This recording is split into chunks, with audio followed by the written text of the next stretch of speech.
Hello, everyone. Welcome to the final bar. Today, my guest is Mark Young from Wall Street Sentiment. We're going to talk about volatility. We're going to talk about the name exposure index and talk about sort of the change in sentiment, the evolving sentiment picture, what it means today. A lot of the sentiment numbers coming out in the last 24 hours or so. The S&P chopping around, but finishing net positive, up 0.5%, just above 3450. Overall, what is the long-term trend picture? How has that changed? Where are we looking going forward? Ladies and gentlemen, this is the final bar.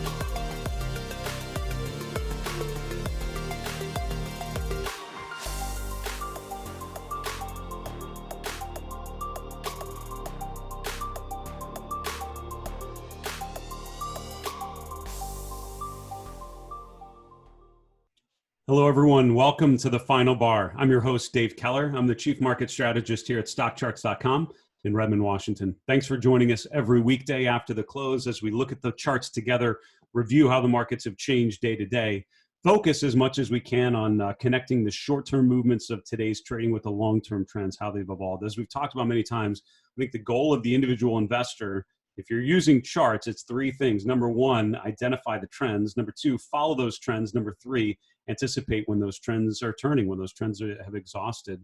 It's interesting. We're going to focus a little bit on the fixed income markets today. The long bond future, the long bond ETF, the TLT, breaking down key support. The AG ETF also breaking down through support. So we've looked at that stock versus bond ratio. And even though stocks aren't necessarily breaking to new highs today, the weakness in bonds is really suggesting you lean into the equity side of that allocation if you're looking at the two of them as a binary decision, whether it be in stocks or bonds, certainly speaking to the strength of stocks on a relative basis. Now, we have some great guests on this show. Really excited to have Mark Young back on the show today to talk about sentiment. Thursday, usually a big sentiment day in terms of some of the weekly data coming out. So excited to hear his take on how things have changed. Next week on Tuesday, we have Sam Stovall from CFRA Research. Sam's a fantastic macro strategist, and always interesting to hear what he is seeing and then relate that to what we're seeing on the charts. On Wednesday, Jeff Greenblatt from Lucas Wave International coming back on the show. And then on Thursday, the 29th, Dana Lyons from J. Lyons Fund Management. Always interesting to talk to money managers who are, putting capital to work and trying to, analyze the charts, but, implement a decision as well and see where he's leaning going in through the end of the year. As a reminder, I just wrote an article today for my blog on StockCharts about the presidential cycle panel. It was a really cool discussion earlier this week with Jeff Hirsch and Bruce Frazier and Tom McClellan. They had some really telling charts that tell about the 4-year cycle, how that relates to the seasonal trends, what that would suggest going into year end and next year, depending on who might win the election. So a really timely video. Go to our YouTube channel and check out the presidential cycle, a technical perspective. Let's get to our market recap. As I mentioned in the introduction, the S&P finishing a little higher, chopped around and earlier in the day, sort of net negative and then reversed back to the positive side, finishing near the highs of the day and up just above 3450 for the S&P. I think the real story, though, for equities was the strength in small caps and mid caps. We're going to look at a little bit at the relative strength of small caps versus large, but the S&P 600, the small cap benchmark, was up 1.5%, while the S&P only up 0.5%. And really, if you look at the 9 sort of Morningstar style boxes, small cap value, if I remember right, was probably the number one performer today. So that's an interesting divergence or differentiation from the average day we've seen in recent months and recent years, for sure. NASDAQ 100 actually flat, and technology was one of the worst performers on the equity side. VIX down today. At other asset classes I mentioned earlier, we're going to look a little bit in detail at fixed income markets, and bonds were weaker. The TLT down 1%. This is 10-year yields going up to about 85 basis points. So you've really started to see an increase in yields, further weakness in bond prices. And, that pattern of distribution is not new, but, it's certainly accelerating. Again, we'll get to that in a little bit later after our guest. The dollar up a little bit with the UUP above 25 again, and looking at commodities essentially weaker with gold down about 1%, silver 1.4%. Looking at a chart of the S&P 500, we've talked about sort of this general idea of this range-bound S&P, with the upside being around 3,550 to 3,600. That's the peaks from early September. We've now retested that high here about 2 weeks ago. On the downside, you have the lows around 3,200. But remember, between those levels, you've got a lot of short-term lows, and it is not without. I noticed for sure that this purple line that I drew a little while ago, this is when we had this sell-off from the September peak. We then rallied back to this level, which is here. It's around 34, 34.20 or so, we'll say. As you went, we broke above that, tested it here in early October, broke above it. We've now come back, and most of the last 4 sessions have had the trading low right around that level, and we closed almost right at it yesterday. So that certainly is seeming to be a level of resistance turning into a level of support, holding that and holding the 50-day, which is not far below, around just above 3,400. That's sort of the first key support level. And so far, it seems to be holding okay. A breakdown through there, I think you're still not out of the woods yet. I think 3,350 is really the level at which I would feel that's broken. The ultimate level, though, I think in terms of the line in the sand, backing up a continued bullish case, would be the S&P remaining above 3,200. You can chop around in this area for quite a while and resume in the uptrend and never break 3,200. That's certainly a potential outcome. On the other hand, anytime we would break below there, which again, it feels like it's pretty far down. It's not that far away. I mean, that's a couple weeks of a downtrend, could easily get there. And then I think you really have to think about potential further downside. On the upside, you have to break above 3,600 for further upside to be signaled. And again, the challenge I have with that thesis is just the divergences, the lower highs that we're seeing across the equity landscape. The average chart is showing weakening momentum, and if it's something like Home Depot, which we're looking at here, finding resistance around 290. This has been resistance now for going on 3 months. Look at the momentum. Essentially, every time we've reapproached that 290 level, less and less momentum. So it's, again, every uptrend trying to push up to those highs met with less, buying power, I guess you could characterize it. But overall, that's what tops are more like. That's not what, uptrends tend to be made of. You want to see stronger momentum, stronger volume, which we're obviously not showing here, but that's sort of what you would look like. But again, with something like Home Depot, it's fine, and a break above 290 invalidates that and tells you that further upside is certainly warranted. A break below these swing lows around 265 would tell you that bearish, that thesis is incorrect, or the bullish thesis is incorrect, and that we could potentially turn significantly lower. On the sector side, energy really the big mover today. And if you look at oil prices, they were up about 1.5% in the form of the USO, and energy up 4% as a sector. I tweeted earlier that, I will not buy things in downtrends, and I put the chart of the XLE. And again, from a technical perspective, it's great seeing a nice move off of the lows. I would want to see that happen with some consistency, show some positive rotation on a relative basis, which you certainly got to boost today, but I'd want to see a little more than that before I feel like energy is starting to appreciate. But again, I'm a trend follower, so I want to see the trends going up before I would, sort of mentally buy into the potential for further upside. But certainly coming out of a pretty low level and impressing today. Financials number 2, healthcare number 3. These are some areas we talked about as weaker areas, and certainly rallying very nicely today. On the downside, you have real estate first from the bottom, and then you have technology, and then the consumer sectors right after that, essentially flat for the day. It's interesting to note on stocks moving, you have some airlines on here. That's been a couple of days that we've seen them pop on this list. And again, the Scooter rankings are showing you the relative strength, essentially, a ranking system across the large cap space, showing you what's working and what isn't. And Delta is one of the biggest gainers in their Scooter ranking today, up 7% on a day that the S&P finished, a little bit up 0.5%. So a nice outperformance today, again, with something like airlines just breaching its 200-day moving average. And I think, with things like financials, with airlines, you would want to see them break above resistance. You'd want to see them follow through above, a significant level like the 200-day. It's been below its 200-day since February. Breaking back above it and following through, certainly significant. For something like Delta Airlines, a break above 35 would get it above that swing high from mid-September.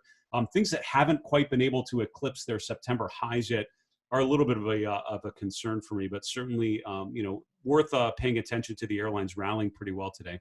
Also, GE, and again, nice rally off of the lows. It's breaking out. This has gone from 6 to 770 in a couple weeks. So, don't get me wrong, that is a nice upswing, and it's broken out of this little base here. Breaking above 7 was a pretty significant move.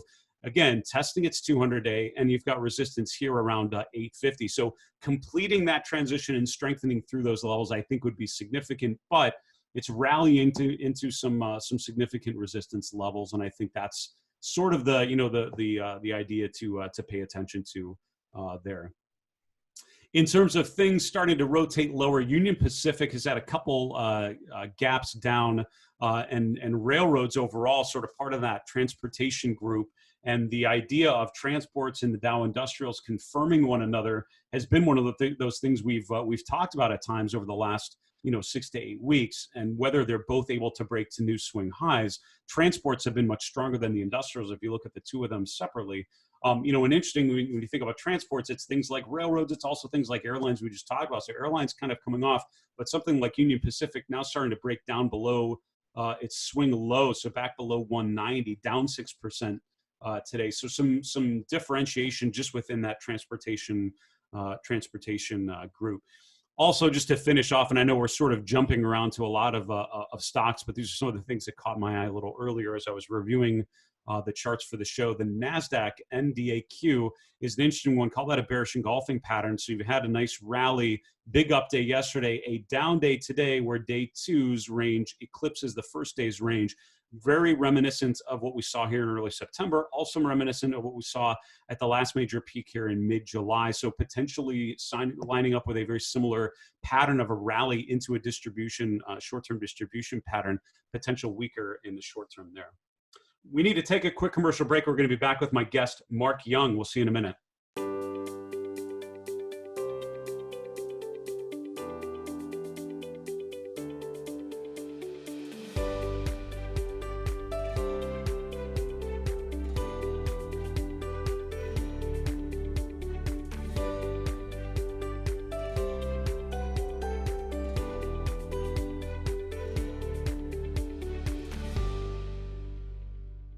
Hello, everyone. Welcome back to the Final Bar. This is Dave Keller here at StockCharts.com. Very much appreciate you joining us on the show every weekday as we review the technical action of the day and focus on the trends and how they're evolving. You can get your questions to us a couple different ways. We're going to do a mailbag segment on Friday's show. We'd love to answer one of your questions on the air.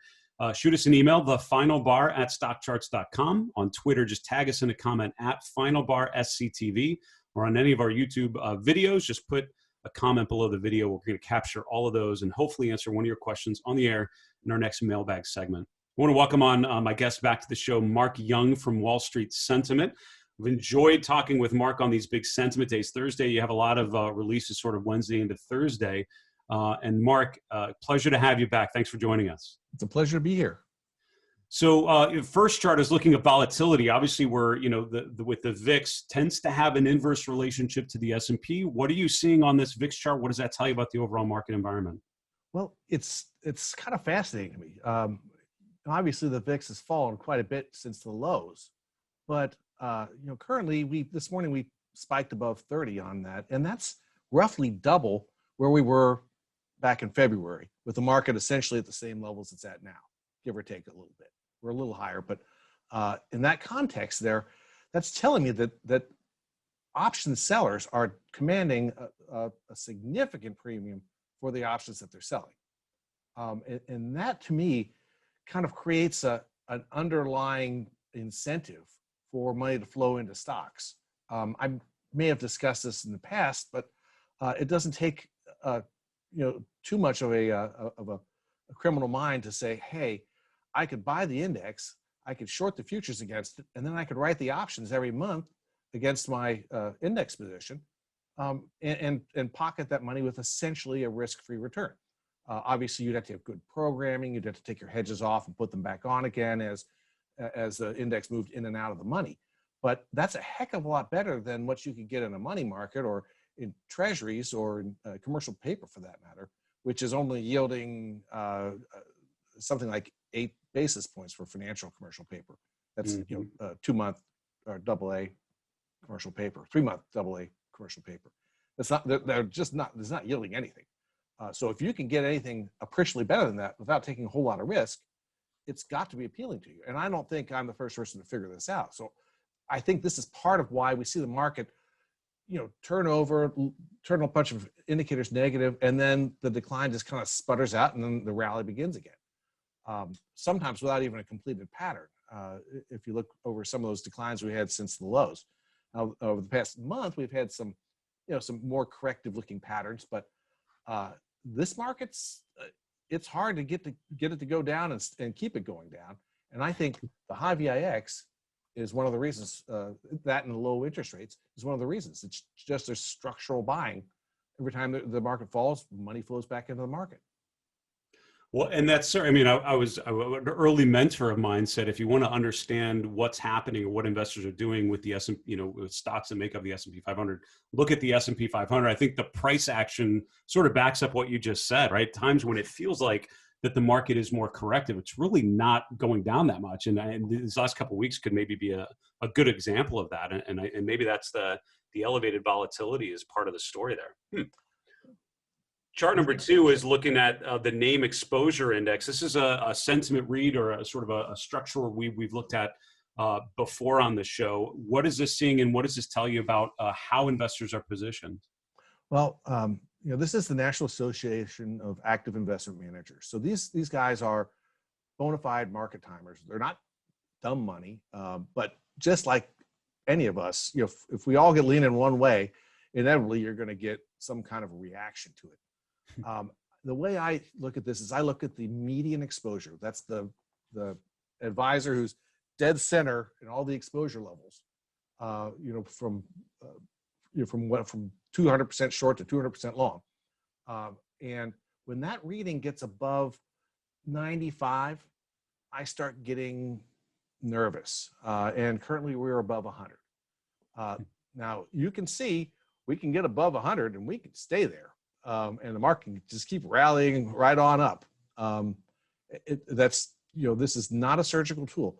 What it is it's telling you that the positives for the market are obvious enough to get most, at least technical investors, fully exposed or more than fully exposed. These guys can go to 200% long. I have seen much greater exposure levels than 100%, but generally, when you get 100% readings, if things start turning over and you start seeing other sentiment agreeing with it, that might be time to head to the showers or raise some cash. Currently, it's suggesting caution, and certainly, going into an election, caution is not a crazy thing to have in abundance, but it's just a cautionary note. And the American Association of Individual Investors is showing slightly more bulls than bears. It's nowhere near danger territory. And often, all these top spotters, I can't stress enough, often these top spotters are early. And they're picking tops is hard, no matter what, no matter who you are. It's just hard. So most of the time, when you get your first cautionary warnings, it's not time to panic. But I just wanted to point that out, that at least some places we're seeing some acceptance. Now, Investors Intel is not in sell territory yet. So, we got that. My feeling here is that we're going to chop around with the uncertainties regarding the election. If someone gets a clue that some of that the market likes is going to get elected, you'll see strength. You might see a lot of strength right into and after the election, and then you might get your negative reaction after that because you buy the rumor and sell the news. But at this juncture, I would say it's certainly, it's not time to be leveraging up, but it's also premature to get bearish. It's just, want to look at your holdings, make sure you're happy with what you've got. You can see there are things that were moving today dramatically, as you mentioned. So I wouldn't be too bearish here at all. I would just be thoughtful and careful and make sure that what I own is in an uptrend, looking pretty good. I mean, my breadth indicators are positive and confirmed. My favored trend indicators are, mixed a little bit, but that could happen. when you get a low quality sell signal, as often as not, it's a fade. It just is. That's what the amateur bear is going after. And we harken back here. Look at the money situation. Nobody's worried about the financial sector. They're throwing money at the financials like it's going out of style. No one's concerned about the health of the financial sector. They can borrow money cheaply. There's no place else to go for a return without taking on stock market risk. Essentially, if you want liquid assets, you can buy real estate, but that's a no liquid asset. You can buy treasuries, but you aren't going to get any kind of a return. Now the treasuries are falling a little bit here, so they're giving you a little bit more return. But I suspect that's actually discounting good news for the economy, not anything bad near term. Yeah. I'd say fantastic take, Mark. I really appreciate you coming on the show, especially walking us through some of these sentiment readings. Listen, thanks for coming on. Hope you and those around you in Northern Kentucky stay safe, and we'll talk to you again soon. All right. It's a pleasure being here.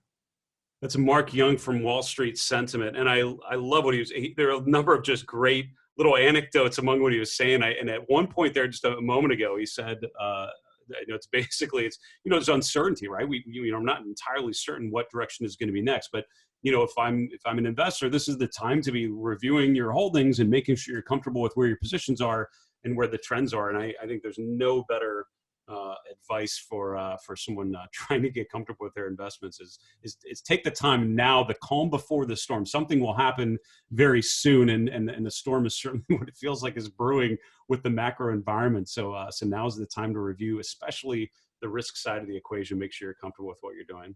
We need to move on to our next segment, which is called Clipping Coupons. This is our regular, occasional look at the fixed income markets and making sure we're comfortable with what's happening there. I wanted to start with the TLT. I mentioned earlier, bonds breaking down today, and this is certainly a theme that's been evolving, right? I think if you look at the chart of the TLT, today is not the moment when I hope you've recognized that bond prices have been weaker. Really started here in early August, really mid-August. I think when you went from higher highs and higher lows to lower highs and lower lows, you can see the stepwise motion of this pattern continuing to go lower and lower. And I think the bounce off the 200-day, which also was, around the first Fibonacci retracement level, felt like a very reasonable place for a bottom to happen if it was. But now that we've broken down through that support, we've broken down through the last swing low, we've now broken down through the 200-day moving average for the first time in 2+ years. This is going back off the left side of the chart as the last time that the TLT was actually below its 200 days. This is a huge change of character from accumulation to distribution. I think you could start to see this broad accumulation first half of 2020, really this consolidation phase for much of the last 6 months. And then really this distribution phase that started, sort of in late summer and now has continued on. The ratio of stocks versus bonds, we don't have time to look at right now, but overall, it's certainly, of course we do, certainly has changed and is starting to rotate from bullish to bearish. Let's go to here, stock bond ratio. Where are you? Nope, I'm not finding it. So I go here, hold on. Okay, I'm going off script and that's what's happening here. So let's go to ratios and we go to, I'm going to demonstrate my capabilities using our platform here. Stocks versus bonds. I got there. Here we go. Here's the rotation from essentially the SPY and the TLT. Stronger going into the beginning of the year, weaker in the first quarter. And then look how this ratio has really just pretty much consistently, honestly, favored stocks over bonds. There have been a couple head fakes coming off of the June peak, coming off of late August, which is sort of leading into that September peak. But now you can see this ratio just continues to go higher and higher. And so overall, if you're looking at this as a binary decision, do I want to lean into equities or lean into bonds? What this ratio overall hopefully has been telling you is that, more often than not, you want to essentially be leaning into the equity side of that. And I think that chart of the TLT with the S&P just holding where it is and the TLT breaking down how it is, that's certainly going to exaggerate that ratio to the upside and continue on. So what's interesting right now in the TLT, and why I think it's a really telling chart, is we just became oversold again for the first time in over 2 years ago. It's been quite a while we've been below the 200-day and oversold. Now, that's not to say that bond prices can't go a lot further down, which they certainly can. It's just noting that we're now overextended on the downside, which means at some point you'd expect some sort of bounce higher. I think 150 on the TLT might be the next key support level there. The ag as well, and so I think any broad bond price sort of instrument is going to rotate. This is looking at the last couple years here, and you can see now this rotation, sort of this huge uptrend in the ag, and then you can see this rotation lower. Really haven't broken down through support levels. Again, if you cover up this period, this is obviously a huge period of volatility. A lot of things happen. If you put your fingers over that period and look at how the trend just picked up right where it left off, we can now see this rotation lower. The ag is not quite at its 150-week moving average, but blew down through its 200-day quite a while ago. That's a longer-term chart that we're looking at there. So paying attention to that, I think, is really, really key. The last one we'll look at is 10-year yields. And I did an interview earlier this week where I was asked about yields. And all right, what if yields continue to go higher? What does that mean for investing and in terms of where you might want to be positioned? Looking, do you want to be getting into bonds because of the higher yield? And to be honest with you, even if yields go up to here, even if they go up to 130, this is on the 10-year, which means a much more, and that means other rates are gonna obviously rise. There are so many places where there are better income opportunities. The fact that small cap value is doing so well right now does not surprise me. The fact that other income-oriented sectors have been doing better, utilities, for example. It speaks to the fact that there are sources of yield out there, and they aren't the bond markets. And I think people have been thinking of the fixed income markets as more of a savings account for quite a while. We might be seeing, with the breakdown of the TLT, sort of an ending of that overall long-term thesis, which could, I think, cause more of a flow into other income-oriented spots like real estate, utilities, and elsewhere. That's our segment, clipping coupons, really thinking about the fixed income markets. And again, the breakdown in bond prices, I think, is a noteworthy moment that we're now starting to recognize. Our 3 and 3 charts in 3 minutes begins now. Let's get right to it. Chart number 1 is building on my conversation with Mark Young. We talked about some of the different sentiment tools. We focused on the name exposure index and also the VIX and looking at the volatility regime. He mentioned briefly the AAII survey, which is the one that we usually review on a Thursday. I think, for me, the steady decrease in the number of bulls, we're now at the number of bears, now at 33% bearish for people talking about their outlook on stocks for the next 6 months.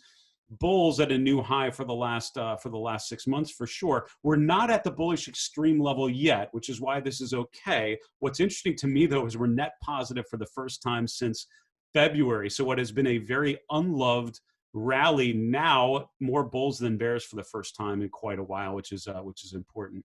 Small versus large, I mentioned small cap value doing well today, and overall you can see this rotation. It's really been consolidating. Small and large have really been moving in lockstep for a while, and now at the upper end of that range. It has not broken out yet, but certainly looking like it could, and I think breaking to new swing highs there would be a very different look than many of us are comfortable with. Good opportunity to look down in the cap tiers and see if there are opportunities at the lower end that you may have been avoiding for a while. Finally, I mentioned GE, and again, there's a lot to talk about with this stock. We don't have time to go into a lot of details, but I think breaking out of a resistance level that's held for the last 3 to 4 months is pretty key. In terms of where it goes from here, step 1 is you have to get above the 200-day moving average. Step 2 then is you get up to these previous resistance levels. The first Fibonacci level just below 850 would line up beautifully with the highs from early June, and that would be the first objective I would certainly start to pay attention to.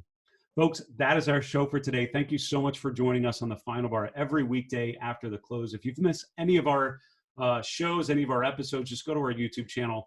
This show, along with all the others, are featured on there. You can see all of our previous guests. As I mentioned, I just published an article today on my blog, The Mindful Investor, highlighting our special from earlier in the week, The Presidential Cycle, A Technical Perspective. So check out that article. You can see some of the charts that my guests talked about and click right on the video there to watch the replay. A lot of really good evidence to keep in mind as we go between now and year end. Another mailbag segment tomorrow, so get your questions in. Ladies and gentlemen, for StockCharts.com in Redmond, Washington, I'm Dave Keller. Be safe. Have a good night. Hey, Grayson Rose here with StockCharts. Thank you so much for watching. I hope you enjoyed that video. If you did, consider giving it a like down below, maybe leave us a comment, and if you're new to the channel, you can subscribe at the link up above. We're gonna bring you daily content from an incredible collection of technical analysts and financial experts.